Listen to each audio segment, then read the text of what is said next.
Yes, my obedient family, as the halt, it don't happen no. All my obedient family, make una run come. Just they like this video, they share it. Because this video, it go expose Wole Soyinka give una. Yes, these so-called internet people who na the trauma give, they go help una avoid what una don plant over the years. They go show the general public, make them know the kind of personality we na be. Yes, now this video go expose Wole Soyinka give una and the tribal sentiment when he talk that statement he talk. So this video go expose and give una because in the big side now with Tinubu. Watch this video, share it, you go see what I try explain when I watch out. Wole Soyinka has suddenly found his voice, and for the record, Wole Soyinka campaigned against Jonathan and by default campaigned for Buhari in 2015. Not that there's anything wrong with it, it's his choice. Anyone can campaign for anybody, but the language he used during the campaign, no one called him a fascist. Let's not even talk about the language he used on Goodluck Jonathan, but the one he used on his wife, who wasn't on a ballot. Her only crime being that she is the wife of the president. Soyinka called her a hippopotamus. We all know what a hippopotamus is, but Wole Soyinka added a she instead of a he in front. That means he body shamed her because of her weight. This is the kind of thing a misogynist will do. Wole Soyinka found his voice after no one heard from him during and immediately after the elections. He said that people sent him videos of what was happening during the election, but he didn't bother to lend his voice to condemn what happened. Did he see videos of thugs and policemen snatching ballot boxes? See them, look at them going, look at them going. They are smoking the ballot box out. Look at them, look at them, look at what is going on here. They are smoking the ballot box out with the military. Did he also see the chief thug of Lagos threatening Igbos and non-Yorubas not to come out and exercise their constitutionally backed right to vote on election day? I repeat them again. Any Igbo where they born very well, where they born here, where they born here, make it come for this is yes. This is intersection. Yes.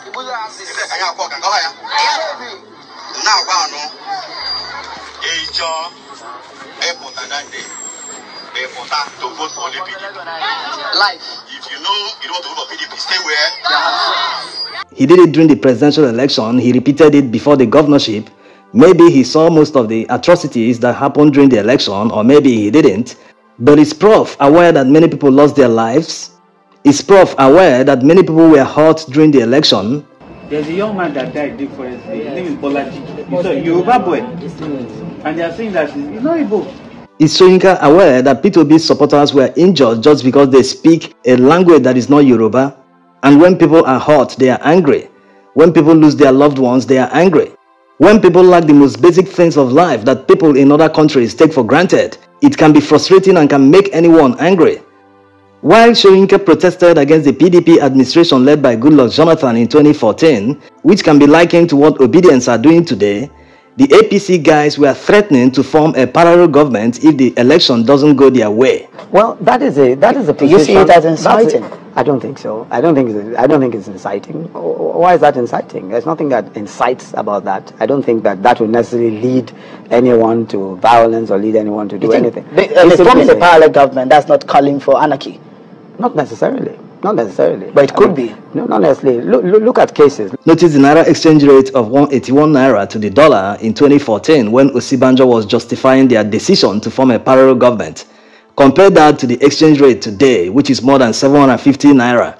The Buhari and APC administration have done so much harm to the Nigerian economy than any other administration or even others combined. Anyway, Soyinka doesn't see anything wrong with that, but he finds fault in what Dati Baba Ahmed said, that it will signal an end of democracy in Nigeria if someone who didn't meet the constitutional requirements is sworn in as the president of Nigeria.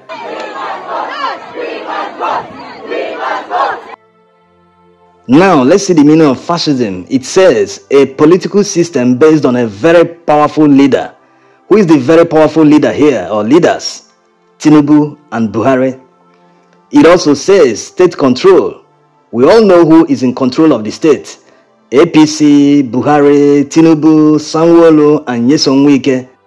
Then there's race, which in our case, as it applies to Nigeria, it means tribe, because we are all from the same race. Now, the last one, it says, political opposition is not allowed. In this election season, the only person and party that used tribe during and after the election was Bola Tinubu. In the beginning, before the primaries, he said Emi Lokan, which means it's my turn, and Yoruba Lokan, which means it's Yoruba's turn. Emi Lokan. Also, before and during the election, his associates and thugs kept threatening Igbos and non-Yorubas not to come out to vote, otherwise they will be dealt with. Please,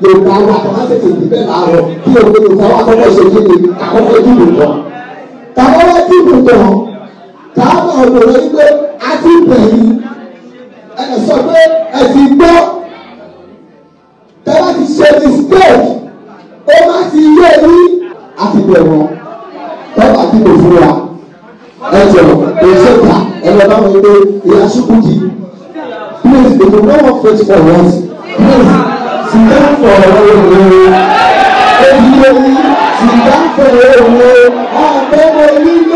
And they kept their promises. Many were injured, many lost their lives.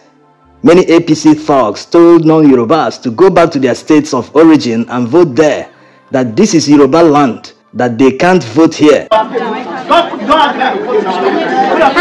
You don't have right to vote now.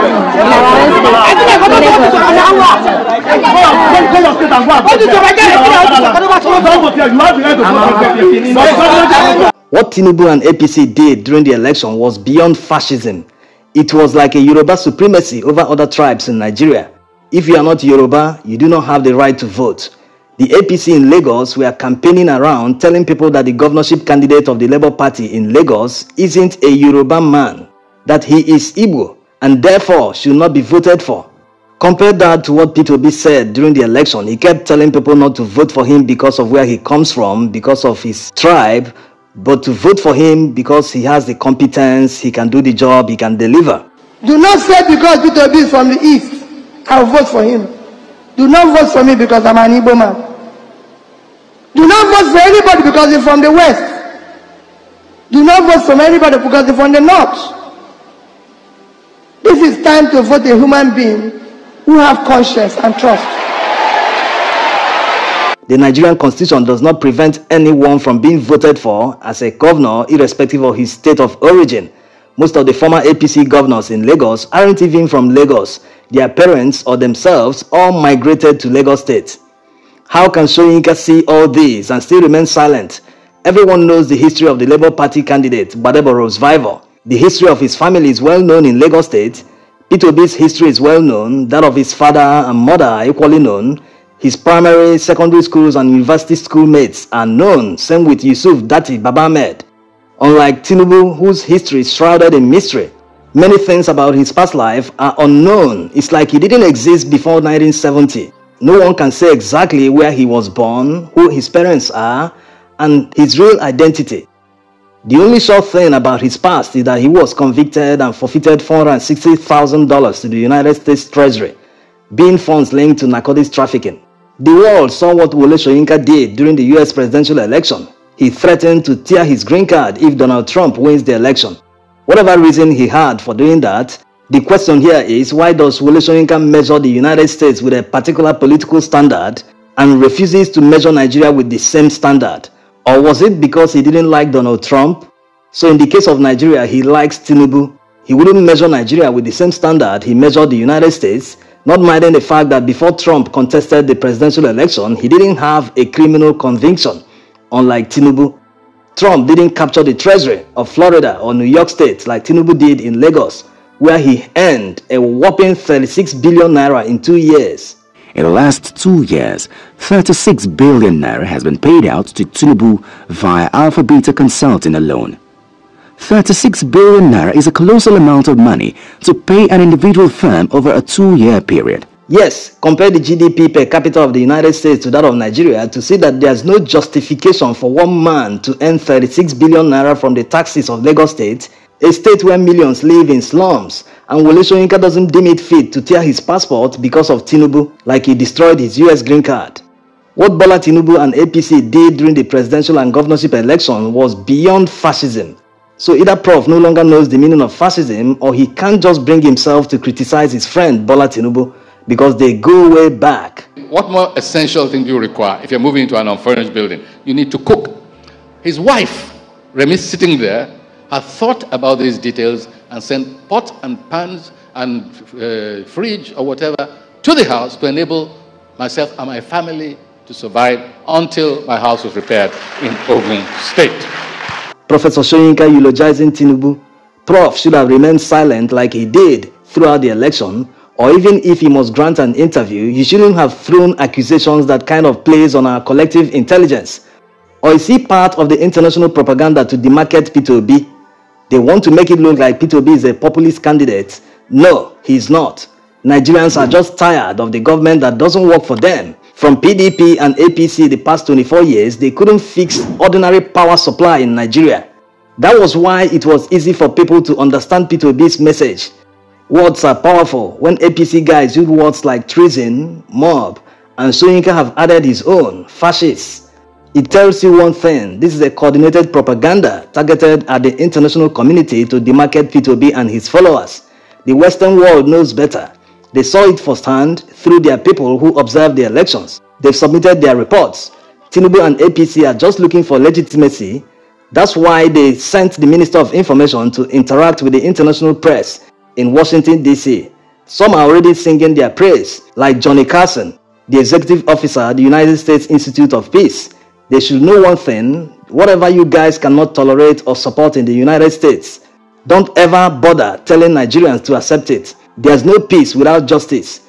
The peace of the graveyard in Nigeria today is because many are waiting for the tribunal to do the right thing and declare the rightful winner. If not, the peace you think is a priority than talking about justice for the people whose mandate was stolen, you're only shifting the day of reckoning to another day. It won't go away. Besides, no one with a criminal conviction who forfeited $460,000 linked to narcotics trafficking can ever become the president of the United States. If you guys can't accept it, don't expect Nigerians to accept it. By the way, he didn't even win. Soyinka can refer to him as president-elect, but he will remain president-select to many Nigerians who are aware of the heist Tinubu and APC in collaboration with INEC committed on Nigerians. With all due respect, no one is beyond reproach. If you call innocent people fascists just because they refused a rigged election, be prepared for their counter-argument. Words are powerful, and many people won't tolerate or accept such a label. They will defend themselves, and the way they defend themselves is beyond anyone's control. If it is beyond your control, why not resist the temptation of delivering the first salvo? Tinubu and APC are fighting Peter Obi on all fronts, people who claim to have won an election. Look at what is going on in Labour Party headquarters. They are trying to take over Labour Party with the help of the courts. If they succeed, they will go on to frustrate Peter Obi's petition or even expel him from the party. Labour Party is under serious attack, personally and individually, because of the case we have against the APC in courts. All of this blackmail, all of this attack is tailored towards destroying the mandate that has been freely given to us by Nigerians. If you are a Nigerian in the diaspora living in a Western country, you can counter what they are doing by contacting people in government, like Nigerian Americans are already doing in the United States. This is the only country we have. Don't let them win. Many patriots are already lending their voice, condemning what Tinubu and APC are doing. Many have also criticized Wole Soyinka for his double standards.